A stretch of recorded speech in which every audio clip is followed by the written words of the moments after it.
अस्सलाम वालेकुम। तो बाइनेंस में एक ऑप्शन होता है जिसको कहते हैं OCO। मतलब OCO क्या होता है मैं आपको इजीली समझा देता हूँ। OCO बहुत ही इजी है, आप इस ऑप्शन को देख सकते हो। OCO का मतलब है वन कैंसल अदर। इसमें तो ये आपको लॉस होता है या आपको प्रॉफिट होता है।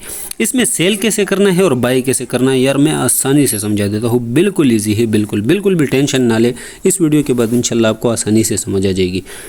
तो सबसे पहले मैं आपको बता देता हूं कि जो करंट प्राइस है, एक कॉइन से मेरे पास मैंने इसको ओपन किया है, इसका नाम है बॉन्ड USDT। ये एक कॉइन है, इसकी करंट मार्केट प्राइस चल रही है 1.474। इसकी करंट मार्केट चल रही है ना। तो फॉर एग्जांपल आपने एनालिसिस की है और आप चाहते हैं कि मैं इसको 1.6 पे सेल कर दूं। तो सबसे जो पहला ऑप्शन है जहां पर लिखा है प्राइस USDT, इसमें आपने फॉर एग्जांपल आपने ये एनालिसिस की है कि इसको मैं 1.6 पे सेल करूंगा। तो सबसे पहले आपने यहाँ पे 1.6 सेलेक्ट कर लेना है। बाय कैसे करना है वो भी मैं आपको समझा देता हूँ, सही है। तो OCO को आप यूज़ कर सकते हैं और बहुत ईजी है, बहुत ईजी। तो अभी इसकी जो करंट मार्केट प्राइस है इस कॉइन की जिसका नाम बॉन्ड है, इसका करंट मार्केट प्राइस है 1.4। मैं चाहता हूं कि जब ये 1.6 तक चला जाए तो मैं इसको सेल कर दूं, सही है। तो सबसे पहले ऑप्शन में आपने 1.6 सेलेक्ट कर लेना है, सही है।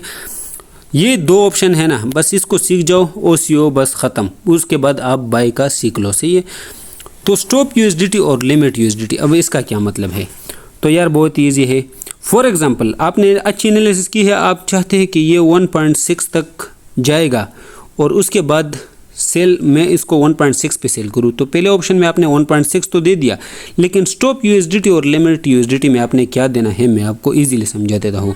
फॉर एग्जांपल आपके दिल में एक डर है कि ये कॉइन 1.3 पे आएगा और 1.2 पे आएगा। फॉर एग्जांपल आपके दिल में एक डर है, तो सबसे पहले आपके दिल में एक डर है कि ये 1.3 तक आ जाएगा, 1.2 तक आ जाएगा, 1.1 तक आ जाएगा।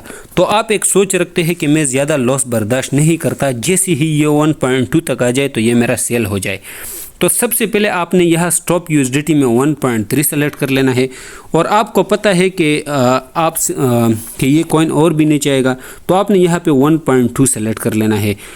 ये दो ऑप्शन है ना, आप इसको सेम भी रख सकते हैं, दोनों को 1.2, 1.3 या 1. जो भी रखना चाहते हैं इसको आप सेम भी रख सकते हैं। लेकिन जो सेल होगा ना वो लिमिट USDT पे होगा, जो तीसरा ऑप्शन है, सही है।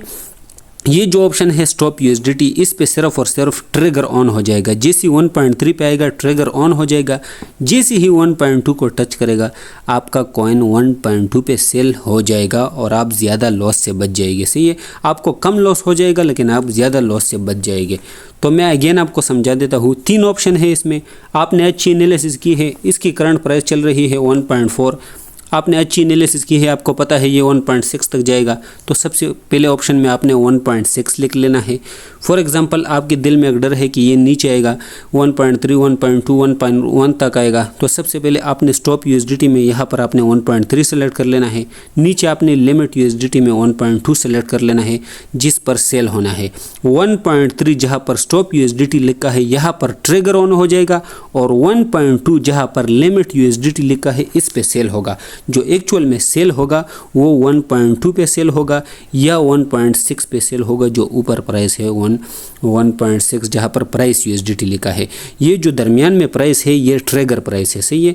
इस पे सेल ना तो सेल होगा और ना बाय होगा वगैरह, सही। और नीचे आप अमाउंट लिख सकते हैं कि कितने अमाउंट आपने सेल कर लेना है, कितने कॉइन आपने सेल कर लेने हैं। यार सेम चीज़ बाय के ऑप्शन में है, सेम चीज़। फॉर एग्जांपल आपने एक अच्छी एनालिसिस की है और आपको पता है कि ये कॉइन नीचे आएगा, सही है। और इसमें भी 3 ऑप्शन है, आपने OCO से बाय कैसे करना है। अभी इसकी करंट मार्केट प्राइस चल रही है 1.4। आपने अच्छी एनालिसिस की है और आपको पता है कि ये अपने सपोर्ट पे आएगा और इसका सपोर्ट 1.2 है। आपको पता है कि ये कॉइन 1.2 पे आएगा, तो सबसे पहले आपने ऊपर जो प्राइस USDT लिखा है इसमें आपने 1.2 सेलेक्ट करना है, क्योंकि आपको पता है कि मैं इसको 1.2 पे ले रहा हूँ, ये 1.2 तक आएगा। ये जो दो ऑप्शन है ना स्टॉप USDT, वही सेल की तरह है। आपने यहाँ पर ट्रिगर का प्राइस लगाना है, सही है, जो ट्रिगर प्राइस होगा। फॉर एग्जांपल आप फॉर एग्जांपल आपको यकीन है कि ये कॉइन $2 तक जाएगा। फॉर एग्जांपल यहाँ पर आपने $2 नहीं लिखना, लेकिन फिर भी आपको मैं एक सजेशन देता हूँ, चलो मैं वो $2 नहीं लिखता। आपने एक एनालिसिस की है और आपने अच्छी एनालिसिस की है और आपको पता है कि ये 1.6 तक जाएगा। 1.6 पे इसका रेजिस्टेंस है और जैसे ही जो कॉइन भी अपने रेजिस्टेंस को तोड़ता है तो वो फिर ऊपर जाता है। फॉर एग्जांपल आपने अच्छी एनालिसिस की है और आपको पता है कि ये 1.6 तक जाएगा और 1.6 के बाद ये $2 तक जाएगा, 2.5 तक जाएगा। तो 1.6 के बाद आपने यहाँ पे नीचे पे आपने 1.7 सेलेक्ट कर दिया, तो आपका बाय किधर होगा आपको पता है? आपका बाय होगा या तो 1.2 पे या 1.7 पे। अगर ये कॉइन 1.2 पे जाता है तो ये आपका डायरेक्टली बाय हो जाएगा। लेकिन अगर आपको पता है कि ये कॉइन 1.6 1.7 से भी ऊपर जाएगा और $2 तक जाएगा, $3 तक जाएगा और आपने एक अच्छी एनालिसिस की है, तो आप चाहते हैं कि मैं इसको 1.7 पे बाय कर लूँ, तो यहाँ पर आपने लिमिट USDT में 1.7 सेलेक्ट कर लेना है और आपका कॉइन 1.7 पे बाय हो जाएगा। अमूमन ऐसा होता है कि लोग एनालिसिस करते हैं और एनालिसिस के बाद रेजिस्टेंस पे कभी कभार ऐसा हो जाता है, जब भी कोई कॉइन रेजिस्टेंस को तोड़ता है तो वो उसके चांसेस होते हैं कि वो ऊपर जाएगा, तो इसके लिए ये यूज़ होता है। तो 1.7 आप यहाँ पे सेलेक्ट कर सकते हो, जिस पे बाय होगा या तो 1.2 पे बाय होगा या 1.7। जो दरमियान वाला ऑप्शन होता है ये ट्रिगर प्राइस होता है, सही है, इस पे बाय नहीं होगा। अगर आपके कॉइन्स 1.4 से 1.2 पे जाता है तो ऑटोमेटिकली आपका कॉइन बाय हो जाएगा। अगर ये कॉइन 1.7 पे जाता है तो यहाँ पर भी आपका बाय हो जाएगा। तो दोनों सिनेरियो में आपका कॉइन बाय होगा, सही है। बहुत ईजी है OCO। अगर फिर भी आपको समझ नहीं आती तो मैं आपके लिए फिर से भी वीडियो बनाने के लिए तैयार हूँ, सही है।